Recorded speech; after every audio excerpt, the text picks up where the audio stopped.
Hi, welcome to my channel, Purple Mud Productions. I'm Ron Cisneros, Oklahoma actor and filmmaker. Today, I'll be speaking with Oklahoma actor Joseph Rose, a good friend and talented actor. I met Joseph at the Actor Factory, and we actually worked on our first short film together, A Rough Night. You can catch it on my channel.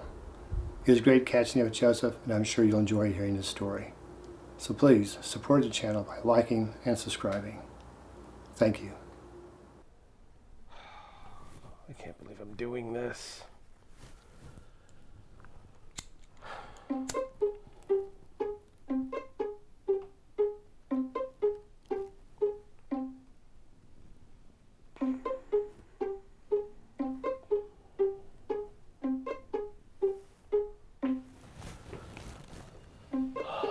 do I know when this thing works?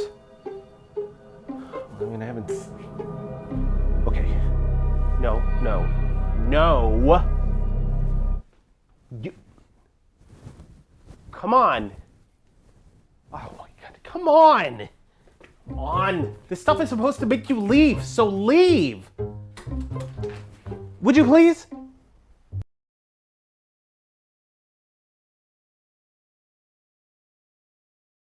Okay, let's get started. Okay. Joe, welcome to my podcast, man.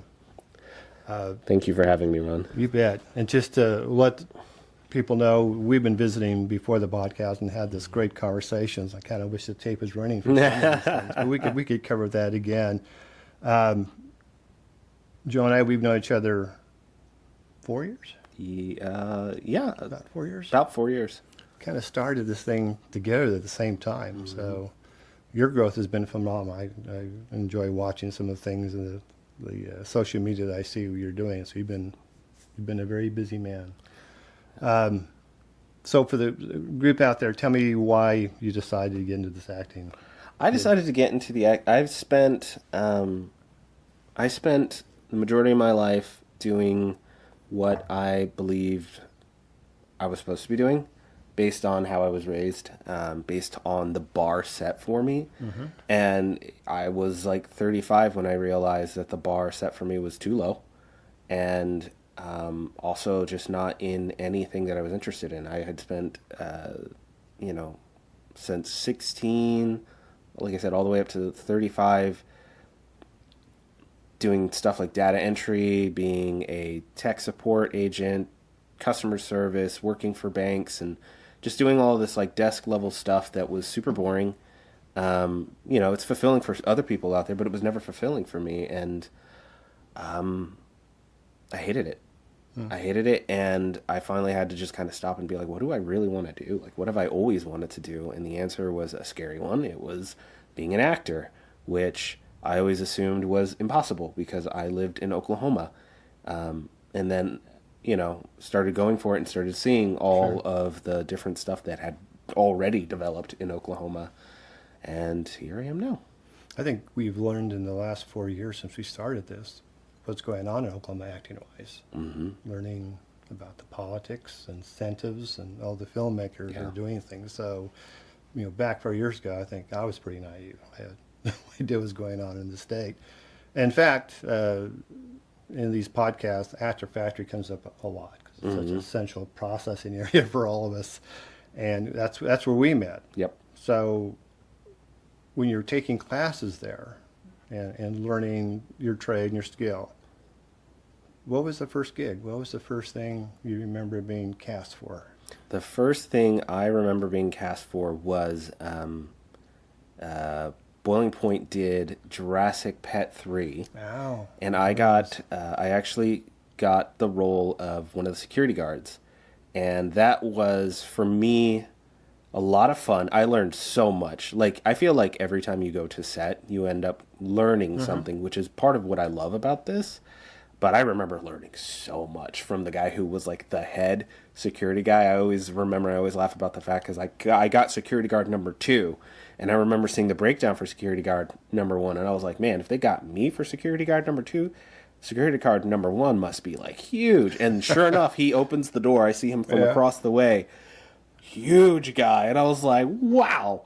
But he had he was kind of like me. He had started in later in life doing acting, and it had already been almost 10 years for him, and he had grown so much, and so it was kind of encouraging. And I remember that role, that small role, going from being just a featured extra to actually being a character because they gave me lines. Nice. They realized they had to do a different kind of transition, and they were like, "Can you do these lines?" And I just, yes, absolutely, I can do the lines. And it came out. I saw it. They loved it. It was in the movie. So, yeah. Well, that had to have been thrilling. 'Cause That was for a first opportunity. Yes. That's pretty good. I think I was a blurry person in the background somewhere, on set. But and I've definitely had those. a few of those.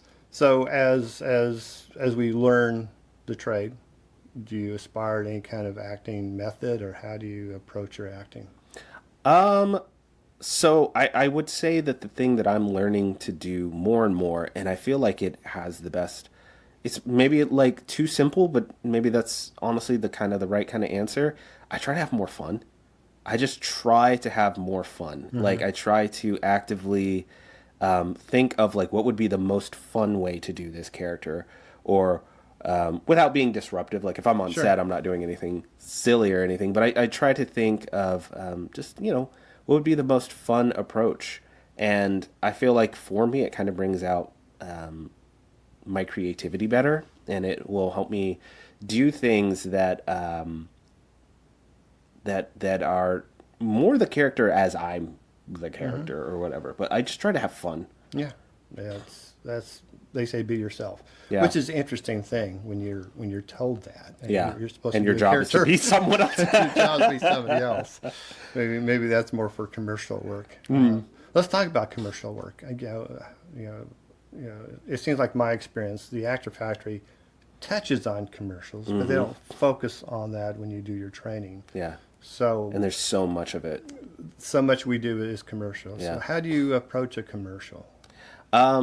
So when it comes to commercials, how do I approach? I feel like that's where we were kind of talking about this a little bit off camera before we started.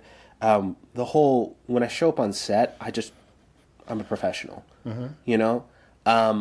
What has been really cool about doing the commercials is since they're so much smaller, I get the opportunity so much more often to like look behind the camera, or the screen as they set up for the scene. So I can see what they see. I can see the screen, and Sure. I can see how things are playing out. More specifically, we were doing the commercial last week, and I'm just doing background, and so I'm very much on camera for like a second, but I understand what they're going for when they're setting up these scenes. I can tell, okay, they just need this to look alive in the background. So if I wait till he says this, I'll be on camera, not to be on camera, so that the background looks alive like they intend. And I'm like talking to my fellow actress who's also doing background. Hey, I noticed that when we walk by, if we walk by the screen really close, we'll see a silhouette of us, and it'll look more alive. And she noticed the same thing, and we worked together to do that. Nobody was asking us to do this. But for me, how do I approach like commercial work? I'm using it as an opportunity, honestly. For me, I'm using it as an opportunity to kind of learn more. So I show up, I'm professional, but I'm also very much like looking behind the camera, listening when they say they're changing to this or that. And it's been fulfilling in that regard, at least. Yeah, I find with commercials, there's a lot of local production companies, and they're tighter knit, Yes. friendlier, I guess. Yeah, not the but same definitely movies tighter knit. or series are not friendly, but they're very generous with terms saying, "Hey, do you want to see what you just did? Yeah. Come over here, look at the monitor. Yeah. This is how it looks." And you're like, "Wow, okay, hey, thanks for sharing that." And you have that kind of dialogue with the commercial production crew. With movie production crews, it's a little bit more formal, a little bit more professional. Yeah. What you need to do, and Things are a little as much as you want to bigger. see it, you go on to the next thing. So we were talking about auditions and self taping. So how do you approach self taping? Man, Like, to be honest, I feel like I've downgraded a little bit, but it's Yeah. just kind of the necessity of my home life right now. Sure. I used to like set up back in my garage, and I still have my screen. Obviously, you need that, and I would have the lights. But like as time has gone on, and I have to get these done so quickly, I have 3 kids now. You know, I have two basically toddlers, and my oldest, who she's 11 years old, but she's a butterfly who likes to run around the house and scream, and so I just kind of have to do the best that I can. And so I have my screen in my bedroom now. I use the light filtered in because I realize I get really good lighting from our back window in my bedroom, and then I have one other light, and I make use of the space that that I have. And more so than that, I've also just kind of got to this point where I don't like faking things. So I did an audition recently for a film, and the scene had you kiss the other actress, and then the scene would continue, and it didn't end on the kiss. I was like, okay, I'm not just gonna go mwah off camera. It would look ridiculous. So I had my wife help me, and she was just off camera, and then we leaned in and kissed, and then I continued the scene, and she thought it came out. I actually had her in tears at the end of it, so I was like, okay. That works. But for me, yeah, I mean, I've kind of like just had to relax because, we're told all of the stuff that you're supposed to have. You have to have this, the background, you have to have the lights, you have to make sure. And I adhere to everything that is required, but I've had to relax, I think with self-taping and you said the screens, the backgrounds, different acting coaches have different approaches as well. So it gets a little bit confusing when you actor. Yeah. Like, I'm supposed to have a great background. Because I feel like so many of them still say things like, you have to do it this way. Like, Right. this is, and they make everything sound so life or death. Or the big thing is following the script. Don't insult the script writer by doing something offhand with the script. Where I've had one coach says, man, you got to draw attention to yourself. Yeah. Go for it. As long as you're saying the same story or the same line that needs to get out there, if you change it a little bit, go for it. Because at the end of the day, I mean, we can't. It's like the other thing we were talking about. We don't get any feedback at the end of the day from the people that we send this off to. So there's no way for us to really know what they like or what they don't like, and that I've realized can't be the focus. We can't focus on what we think they want, what we think that's a dialogue that's never going to happen unless we actually unless they do like us. Yeah, and I think as you mature in this, you learn to realize that at first you do follow the script, you do follow the background, you make sure there's no print on your shirt, the proper lighting. But as you get more comfortable, you realize, hey, I'm going to do my best, get it out there, move on to the next. Yeah. Because once you do hundreds of auditions and you get maybe 10% of a callback, it's like, what's the risk? Take the risk. Take the risk. Take the risk. You don't know the risk anyways, and when it lets you, for me, like I said earlier, it lets you have more fun. It lets you. One of my favorite things when it comes to auditions lately, I love the auditions that we occasionally get where they send the whole script. Because I will sit down and read the whole script. I love reading scripts, I realize now. And so I get a script for something that's not come out. One more recently came out. It's going to be this rom-com that they're doing somewhere around here. And I just loved the script. It was so kind of innocent and playful and cute and just a fun read. And it just, let me, when it comes to the character, it gave me a better understanding of what was going on in the scene. And I didn't get this, called back or anything, but I had an understanding of what was really going on in the scene because I knew my character, even my character only had like 3 scenes, I knew what was going on in his head, at least as I saw it. It also helps when you learn the other character's background as well, especially if they're in the scene. If you read the whole script. Because you know the story. Yeah, everything that's going on in their lives, so when you approach them, you have that knowledge. I like the whole script as well. When you get asides, it's just one page. Yeah. It's like, yeah. Okay, and now you have your imagination on. Especially when it's like a really emotional one. It's like, why am I yelling at this person? I'm going to come up with a reason I'm yelling at this person. That's where you get into method acting, right? Yeah. You try to approach something that happened in your own childhood. Oh, gosh, yeah. Yeah. and some coaches will say that's could be dangerous at times, but I think for myself, as you get older and you have all these life experiences, I draw on life experiences. Mm-hmm.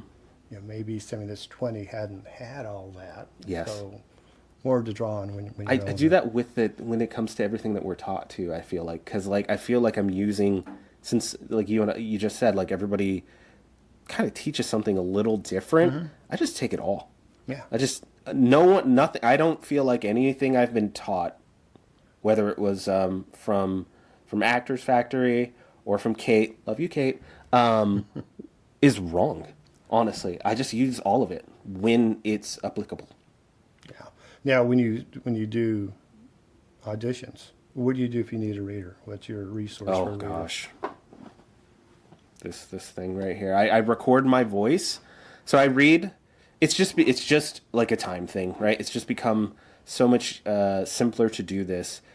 I read the lines, and I get to have fun with it too. Like I'll change my voice a little bit, but I'll read the lines, and then I'll just play that off camera and respond to it. And I mean, it's worked. Yeah. I don't know if that it's the best thing. No, I do the same thing. Yeah. In fact, I have a mobile speaker, so when I do my phone, I connect a Bluetooth to the speaker to have more sound. Yeah. And if it's a female voice, my wife's been very generous. Oh, really? Where I'd That's be wonderful. downstairs and say, "Here, read this line," and I would record her voice and do it. And like I say, it's a timing thing because then you got to squeeze you in, Yes. and time your lines, Which is to the biggest response. challenge to Right, that. So, yeah. Because sometimes you'll be like, I didn't give myself enough time to really react to this the way that I thought I was going to, or Yeah. whatever. You have to kind of speed up. Yeah, I hate to say back in the day, which wasn't that long ago. I mean, you met other actors who would volunteer. Hey, call me, I'll be a reader. But it's more difficult because your is. timelines are so tight. It's true. And everybody's so busy. It's true. It's really difficult to find a reader. But yeah, when you're doing it at the phone, there's probably a lot of people out there do it I that think way. so, yeah, honestly. Yeah. Any roles that you've done that kind of stretches your comfort level or things that Oh, you've done, man. I would say... So the one that comes to mind is... it's for a movie that hasn't come out, unfortunately, not yet. I cannot wait for it to, because it's going to be such a fun movie. But the character itself was not uncomfortable. I auditioned for the character. I immediately loved the character. I loved the scene with the character. They did too, because they did cast me in it, and I got to go down there and I got to do the movie. The uncomfortable part was as we were setting up the scene, the director came to me and he was all like, okay, so I don't like the script. I don't like this as it's written. So we're throwing it out. Help me rewrite it. So we had to kind of like rewrite the scene 10 minutes before we shot it. Sure. Which now I know is just something I'm going to have to be ready for. But at the time, I was not. At the time, I had spent 6 months memorizing a script, preparing a character, getting ready for 10 minutes before to change it all. Wow. So that was very nerve-wracking for me. I remember the lead actress who's been doing acting since she was a kid.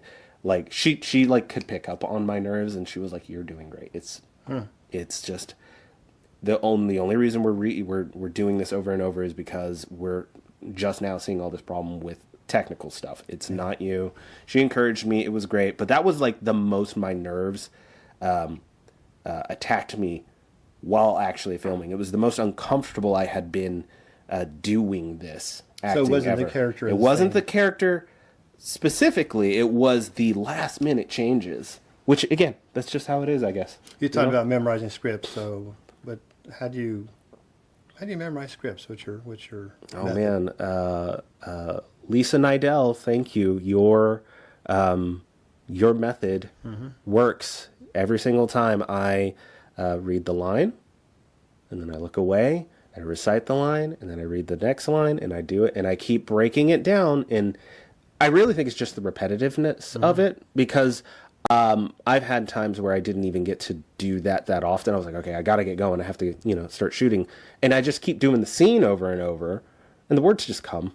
Yeah. You know, it's just repetitiveness, I think, is really the main thing. But that's my method is read the line, recite the line, read 2 lines, recite both lines. If I mess up, go back, start over. Sure. Sure. It's a tough process, and I agree with Lisa. I learned the same method Yeah. as well as memorizing lines. I kind of threw a couple of things in there. One coach said, write down the lines. Mm-hmm. You know, write them down. Get used to the writing process where you're writing. You could learn by writing the lines. So I do that as well. I've had, and it's funny because I've heard, I was on set and somebody, a friend of ours was doing that. And like another actor was like, you shouldn't do that. And she was like, why shouldn't I do that? And he was like, you know, don't get too wrapped up in the lines. And, you know, it's just one of those things, like everybody has their different opinions on that, on all these different things, which is kind of funny thing about this process because, again, I say it's just take all of it. I think you do a good job. I recall one time in acting class where you had to recite, it was kind of like an ER or medical Oh, I remember this, yeah. and all these medical terms, and you did the role on camera, and I'm watching, going, how is he remembering all these medical terms that's going on with this patient? Yeah. And you were new at the time. Yeah. I thought, Lisa's method, I'm because out of my league here. This guy is just so much doing that and pronouncing everything correctly. So that stuff. We talked about a clip. So tell us about the clip that we input before this video that you. that'd be from Hope's Hollywood Christmas. That would be, I got to do a couple of scenes in that movie. I love the character Ronald Knight. But the clip is where Ronald is kind of having this first little conversation with the main character's father about the problems going on with the shelter, which is one of the plot points of the film. That was a really neat day for me because it's like I was saying a moment ago about how like every time you get to show up on set, you get to learn stuff. And Clayton Giltner, excuse me, the director of that and the one of the writers of that, he was so cool. He was so awesome. He was so nice. And for me, because that was my first real like casted. I was main cast, and I knew that I was showing up that day to do lines. It wasn't like the security guard thing where they told me the day of. I knew I was showing up to do lines. I knew I was the character. I knew I was an actor and all that stuff. And so I was using everything that I had learned up to that point. And the direction I got from him was very simple. He only had to like correct me like 2 times. Relax. Sure. Relax, move around. We want to see you move, because up to that point, I feel like I had been taught to be mindful of where I am in the camera at all times and don't move and plant your feet and all this stuff. And not so much when you're on set. They want the character to be alive. Yeah, I agree when you're cast in a role versus background work. Yeah. Background work, you go in and by no means is this a criticism, but you're not sure you're going to be called or not. You're not sure what you're going to be doing or whether you'll be on camera. When you're cast and you get the sides in the script, you're going there to do a job. Yeah. And it's such a different experience. And so I encourage all young actors who just do background that once you get that cast line, it's going to be a whole different acting experience. It is, yes. And it can be overwhelming, but it helps you feel like you've arrived at the first step with a series of steps to get into more and more and more. So it's a fun experience. I don't think anybody forgets their first acting experience where you actually have. Yeah. Yeah, I don't think I will ever. Now, okay, I could say to the group that we're talking about a clip to use, and Joseph and I, we were in our first really movie together 4 years ago. And we decided to enter a film competition, and it's actually on the YouTube channel called A Rough Night. I'm still proud of that work. It was my first time directing and really first time acting on camera. You did a great job on it. And I viewed it the other day, and there's some amazing. I find myself more fond of it every time I occasionally go back and watch it again. Yeah, Because, it's just one of those things where, it's like you said, that was our first thing, Yeah. and we made some artistic choices and they came out great. So many of them. I still remember there's this moment where it's like we have like the smoke. And that came out so good. It looks so good on the black and white. It is. It was. In fact, this room was one of the rooms we use as your office. Yes. And so it was a fun experience. So I encourage other actors out there, if you do kind of create your own content, whether it's with your camera, iPhone, whatever you want to use, it's a fun experience. Yeah. And kind of teaches you the aspect how it all works. And we didn't know how it all worked. We didn't. We just got it to work. So that was fun. So if you get a chance to watch it, I think you'll enjoy that as well. Anything else you'd like to share? Oh man. Like I was really thinking, I found myself thinking about this. One of the biggest things, again, I feel like Lisa was the one who taught us this. I think about this every time I'm on set, every time I'm on a scene, behind the scene, whatever, that is to listen. Listening is like the biggest part of this job, I think. Being attentive, like being present, being attentive, and just listening. Listening to what the director's saying, even if it's not to you. Listen to, obviously,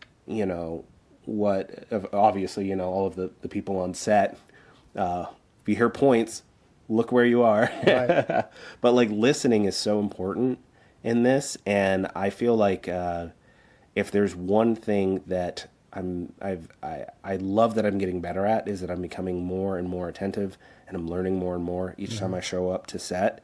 And I've seen other actors who are not listening, and you can tell. You can just tell. It's like I'm not there to correct anybody. I'm nobody's dad. I just kind of like give them their space so that they can not listen if they choose. But listening is so important on set. So yeah. Yeah, I mean, that's something that is taught. Again, we've mentioned Lisa several times in this conversation, to where, the protocols, the professionalism, don't interrupt other actors, don't get starstruck, and ask for an autograph, be professional, and have the ability to take direction. And all those things come to mind when you're finally on set. Going, now what did she say? Let's do this. Okay, got it. I got this. So if you haven't heard of the Actor Factory, I feel like I'm giving them a big plug. It's a great school. Yeah. It does teach a lot. And there's other coaches here in the city as well. Yeah, so many more than when we started. Oh my gosh, you start learning about them. Yeah. You're going, I didn't know. When is OFA? I'm not OFA, sure if you're taking anything there or not, but Kate, Melton, Michelle DeLong does coaching. She does like private, like one-on-ones. Yeah. But yeah, man, if anybody's watching this who isn't an Oklahoma actor, but you like want to be an Oklahoma actor, you want to be an actor, there are resources. There are resources. So many. And somewhat affordable for some of the classes as well. And it's an investment. It is. It is definitely an investment. You want to do. Well, Jai, that's kind of the questions I have. It was good catching up with you. Yeah. Actually, we've known each other for a long time. We've been kind of out of touch, in touch, seeing each other on set, but I hope that we continue to talk, and your success. I mean, that's amazing. I think you've done a lot. Yeah. And we'll continue to do a lot. So when you get there and become the celebrity, you could come back to the podcast and tell our group how it all started. One day. One day. Yeah, I appreciate it, man. Thanks, Ron. All right. It's a wrap.